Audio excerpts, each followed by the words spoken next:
মনটা কিছু খাওয়ার জন্য আনচান আনচান করছে, তো ভাবলাম কিছু একটা তৈরি করা যায়।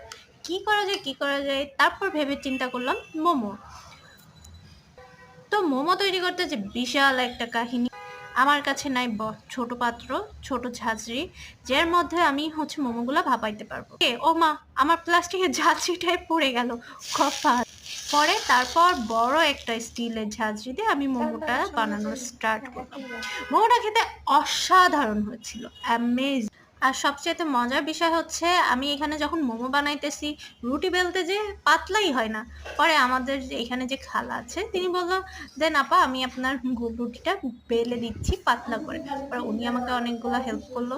তো ওভারঅল সবকিছু ভালোই লাগলো। আমি রেটিং করব 9 আউট অফ 10। 10 আউট অফ 10 বলবো না, না, ওটা আমার মায়ের হাতের মোমো অনেক বেশি টেস্টি।